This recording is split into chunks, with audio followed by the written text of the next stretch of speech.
Bonjour à tous, aujourd'hui vintage et préparer l'aspirine. Je vais faire court puisque tout le compte rendu est fait directement sur le site Knockoff Collector, c'est bien plus simple. Une société voilà, pour surfer directement sur la vague des motus a proposé des figurines alternatives avec voilà, un design qui leur sont propres mais puis qui pouvaient comme ça quand même se mélanger directement aux motus. Donc à l'heure d'aujourd'hui, c'est ce qu'on pourrait appeler des source parties, un petit peu comme on a par exemple chez Transformers, qui reprennent des idées ou qui rappellent voilà, des personnages sans non plus utiliser leur nom ou autre, mais en tout cas qui sont quand même assez proches. Et avec ça, une société voilà, autre a décidé d'en faire des bootlegs. Et donc, on se retrouve avec des trucs un peu bizarres, comme ce que j'ai là, moins bien fini, et avec des rendus spéciaux. Celui-ci, c'est l'un des meilleurs. Alors, il y a différentes tailles, hein, je vais vous les montrer par la suite. Ils ont également fait des versions voilà, pour le catch, etc. En tout cas, on est toujours voilà, sur la figurine dans les 14 cm, à quelque chose près, un petit peu plus petite quand même, des fois. On a par exemple ici le laser avec toujours sa lance qui se barre. Et Papy à queue molle, là, qui veut pas tenir. On va retrouver à peu près les mêmes articulations. La tête, bras. Ici, bien sûr, par contre, pas de ressort. Hein. Les jambes fixes. Alors, leur truc, c'était de mélanger les accessoires. Vous pouviez avoir tout simplement on va dire l'armure, armes, boucliers, totalement de manière aléatoire. Une même figurine, selon le packaging, peut avoir un autre design voilà, d'accessoires. Finalement, je m'en sors pas si mal. J'ai bien aimé. Alors, avec les années, forcément, voilà, quelques peintures d'enfance et autres. Pareil, j'essayais d'un petit peu la redécaper, mais sans trop forcer, pour pas trop altérer ou abîmer. Donc c'est pour ça il y a quelques petites traces noircies là. J'ai redonné un coup de peinture sur le casque qui était quasiment du même vert, mais par contre brillant. Celui-ci malheureusement est mat, hein. Comme d'habitude on fait avec les moyens du bord. Mais ça vous donne quand même voilà, une idée à quoi ça ressemble. On a donc une version miniature, puisqu'effectivement ils ne se sont pas contentés des tailles voilà, orientées motu, ils en ont fait en plus petit. Alors, coup de chance là aussi d'avoir trouvé le même, alors pas avec les mêmes accessoires, même si il va avoir le même bouclier, ça c'est assez sympa. Alors, on voit que les peintures voilà, sont un peu différentes. Pareil, les bras bougent, la taille aussi, la tête, voilà, bon, un peu collée, mais bon, également.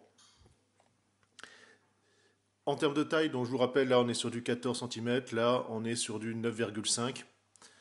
Donc effectivement ça fait un mini lui en fait. L'arme, vous voyez que c'est un sabre par contre.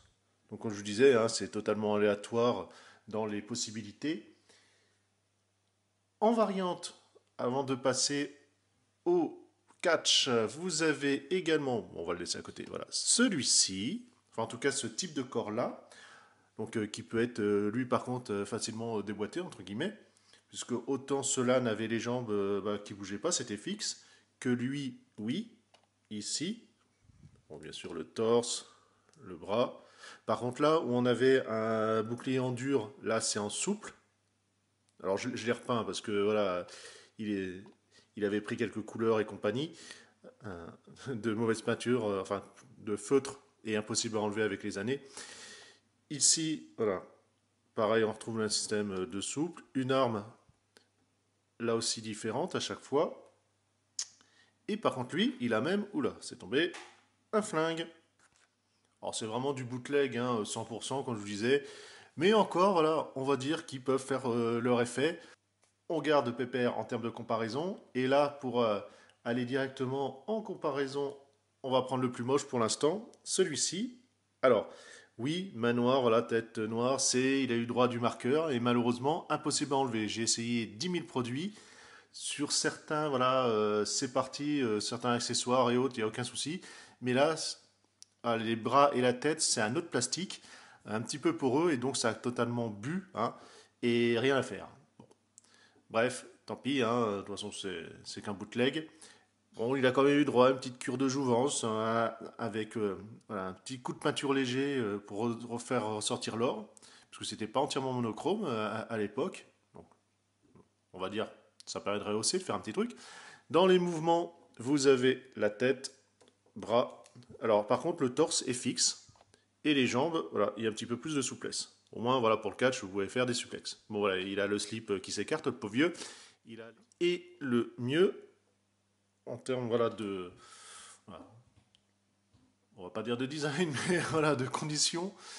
Alors, on a la même chose. Pareil, un petit coup de peinture, ça fait à nouveau du bien. Bon, malheureusement, une petite fêlure. Voilà, le plastique, avec les années, il a craqué. Et pareil, obligé de recoller le corps parce que bah, ça s'est séparé. Mais bon, ça, c'est pas bien grave. Les finitions bah, sont merdiques. Vous pouvez voir voilà, les bavures au niveau de l'oreille et compagnie. C'est bah, voilà, c'est du pur bootleg. Hein. La photo de famille des moches, un peu comme dans la colline à des yeux. Je vous laisse directement aller sur le site Knockoff Collector pour avoir l'histoire, mais également voilà, voir les photos, les différents modèles, les possibilités qu'il y a eu directement, mais également Todo Collection, un site de vente voilà, qui est notamment avec les Wrestling Champions, c'est là que j'ai trouvé le plus de photos directement au niveau packaging et autres figurines.